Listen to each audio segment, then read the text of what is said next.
11 ta' Mejju, San Franġisk ta' Girolamo, saċerdot, għex bejn l-1642 u l-1716. Twieled f'Toronto fl-Italja, daħal fl-istat klerikali f'pajjiżu ta' 16-il sena u mbagħad mar Napli biex ikompli l-istudji tiegħu għas-saċerdozju. Wara li ordna Assis hu għallem fil-kulleġġ tan-Nobli immexxi mill-Ġiżwiti f'Napli u kien maħbub ħafna mill-istudenti tiegħu. Daħal mal-Ġiżwiti 4 snin wara u għadda l-aħħar 40 sena ta' ħajtu bħala missjonarju li ħadem kemm felaħ fil-kumpanija barra minn Napli. San Franġisk kien predikatur qawwi, kliemu jissaħħar l-semmija, jingħad fuqu li kien ħaruf meta tkellmu imma iljun meta jippriedka. U mexxa mill-inqas mal-100 missjoni fil-provinċji ċentrali imma n-nies ta' Napli ma kinux iħalluh jitbiegħat minnhom għal żmien twil. Kull fejn kien imur kien dejjem imdawwar bil-folol, attenti għal kull kelma li jgħid, u folol ukoll kienu jfittxuh fil-konfessinarju. L-att tal-midinbin li reġa' dawwarhom lejn Alla ma jistax jingħad. Mill-inqas 400 midneb kbir magħruf jingħad li daru mill-ġdid lejn Alla bil-ħidma tiegħu. Ikkonverta wkoll numru ta' priġunieri Mori u Torok.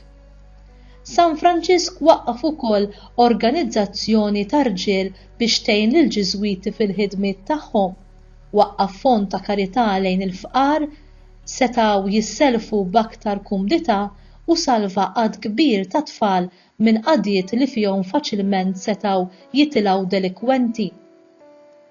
Kellu l-fama tal-mirakli u minħabba f'hekk folol kbar ta' nies ħadu sehem fil-funeral tiegħu.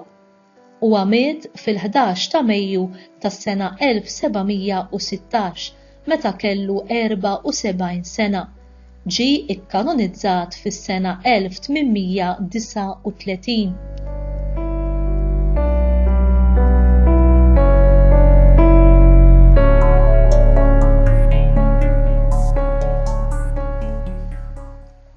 Interessanti l-fatt li dan il-qaddis tal-lum Franġisku ta' Girolamo kien ifittex huwa stess lil midinbin ma kullum kien fl-irħura mferxin, fit-toroq imwarbin, fl-irkejjen tat-triq, fil-ħabsijiet, fil-ħwienet tal-vizzji, anki fuq ix-xwieni. Din l-attitudni lejn il-midinbin narawha per eċċellenza fi Kristu li kien huwa wkoll imur fil-postijiet fejn ikunu l-midinbin, jiekol u jixrob magħhom, jitħallat magħhom u jgħaddilhom it-tagħlim li kien jitfa' dawl fuq l-istat tar-ruħ tagħhom. Din il-ħbiberija sinċira u soda attirat li wħud minnhom biex waslithom għall-għażla li jbidlu ħajjithom. Mhuwiex proplu dan il-messaġġ tal-Papa Franġisku meta jisħaq li aħna għandna mmorru nfittxu lin-nies li jinsabu fil-periferija. Infatti, dan huwa parti mid-diskors tal-istess Papa fil-vjaġġ li għamel f'Bangladesh fid-29 ta' Novembru tas-sena 2017. Rai tajjeb u dejjem preżenti mal-merħla tiegħu billi jmexxi waqt li jimxi magħha. Bħalma nħobb ngħid, ir-raj għandu jkollu ir-rieħa tan-naċ, iżda anki ir-rieħa ta' Alla, tinsewx. Anki ir-rieħa ta' Alla. F'dawn iż-żminijiet aħna msejħin biex inkunu knisja li toħroġ biex twassal id-dawl ta' Kristu f'kull periferija.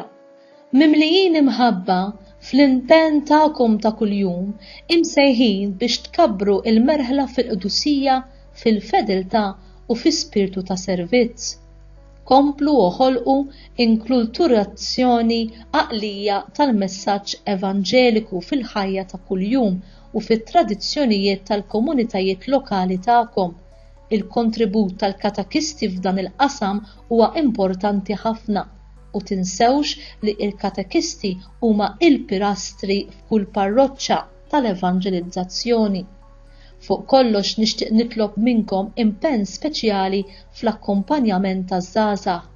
ħudu ħsieb il-formazzjoni tagħhom lejn prinċipji morali b'saħħithom li jkunu jistgħu jgħinuhom jaffaċċjaw l-isfidi ta' dinja medda mill-kolonizzazzjonijiet ideoloġiċi u kulturali.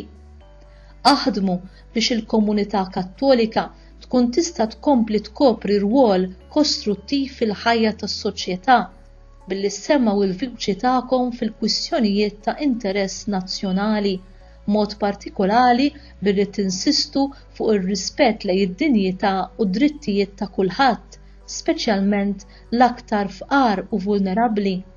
Nemmen li l-istrateġija pastorali għal dawn il-5 snin li l-Knisja ħadmet fuqha fil-kuntest aktar miftuħ ta' dik li hija l-istruttura tal-Istat twassal għal riżultati tajbin mhux biss għal futur tal-komunitajiet lokali imma anki għal pajjiż kollu. Tinsewx li t-talb huwa l-ewwel dmir tagħkom. Kull wieħed għandu jistaqsi lilu nnifsu fil-għaxija waqt l-eżami tal-kuxjenza. Kemm tlabt illum? Eżis ħuti, inħeġġiġkom iżommu il-bilanċ fis-saħħa fiżika u spiritwali. Fuq kollox irrid ninkoraġġikom tikbru kuljum fit-talb u fl-esperjenza tal-imħabba ta' Alla li taqqat għax hija il-pedament tal-identità tagħkom.